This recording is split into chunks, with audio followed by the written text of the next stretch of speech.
नमस्कार साथियों, हमें अभी ये पता चला कि कल एक हमारे खिलाफ सीपरी बाजार थाने में एफआईआर दर्ज हुई, जिसमें श्रीमती स्मिता पांडे द्वारा एफआईआर को दर्ज कराया गया। और ये स्मिता पांडे जी के बारे में मुझे तो नहीं पता, क्योंकि आज तक के टाइम में स्मिता पांडे जी से मेरी कभी कोई मुलाकात हुई नहीं। और जो इन्होंने आरोप लगाए, ये आरोपों में कहीं कोई सच्चाई नहीं है, निराधार आरोप है। स्मिता पांडे जी को मैं जानता भी नहीं हूँ, और सच्चाई तो ये है कि वो भी मुझे नहीं पहचान पाएंगी। लेकिन होर्डिंग, बैनर, पोस्टर में, क्योंकि राजनीतिक जीवन में चेहरा किसी से नहीं छुपा होता, उन्होंने आज तक मेरे सामने कभी नहीं आई, कभी हमारा कोई इनसे वाद विवाद नहीं हुआ। उसके बावजूद भी उन्होंने तहरीर देकर हमारे खिलाफ मुकदमा लिखाया। हालांकि हम ये कह सकते हैं कि बड़ी बहन है हमारी, लेकिन बहन जी आपसे भी निवेदन है, सच्चाई तो ये है कि कभी आप हमसे आकर मिली भी नहीं हो, कभी हमारा कोई विवाद भी नहीं हुआ।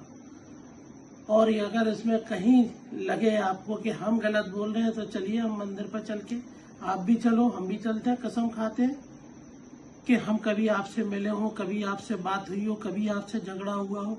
आप बोलती हैं हम कट्टा लेकर आए, कट्टा लेकर हमने आपको दौड़ाया। आपने हमारी पहले भी, जब माननीय अखिलेश यादव जी आए, उस दिन भी आपने इस तरीके की कोशिश की थी हमें बदनाम करने के लिए, हमारे खिलाफ साजिश करी आपने। और आपने एसएसपी साहब को भी प्रार्थना पत्र दिया, उसमें भी मजिस्ट्रेट और सीओ साहब के द्वारा जांच हुई, उसमें भी हमें निर्दोष पाया गया। आखिर आप ऐसा क्यों कर रही हैं, हमारी समझ में नहीं आ रहा, और क्यों कर रही हैं आप। इसलिए, और हमें आज जो एफआईआर हो गई है कल, हम पुलिस से भी निवेदन करना चाहते हैं, पुलिस विभाग से भी निवेदन करना चाहते हैं कि आप दूध का दूध और पानी का पानी जरूर कर दें।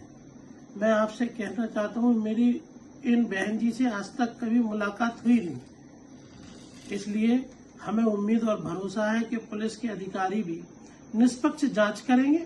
उन्हें लगे 1% भी लगे कि महेश कश्यप दोषी है, तो आप जो सजा देंगे हम सजा भुगतने के लिए तैयार हैं। सच्चाई तो ये है कि ये पता नहीं ये क्यों कर रही हैं ऐसी। हमारी आज तक इनसे कोई ना झगड़ा हुआ, ना बात हुई, ना कोई मुलाकात हुई। इनका जिनसे झगड़ा है बहन जी, आप उनसे झगड़ा करिए, हमें माफ कीजिए, हमें इस तरीके से मत उलझाइए। हमारी कभी आपसे ना बातचीत हुई, ना हम आपको जानते हैं। आप दिल्ली में रहती है, मैं झांसी में रहता हूँ, मैंने कभी आपको देखा भी नहीं। इसलिए अनर्गल और झूठे आरोप मत लगाइए। मुझे उम्मीद और भरोसा है ये जो जनता हमारी है ये सब समझ रही है, और हमें उम्मीद भरोसा है जनता का प्यार, और हमारे साथ में न्याय संगत जांच होगी, ऐसी हमें उम्मीद और भरोसा है। बहुत धन्यवाद। जय हिंद।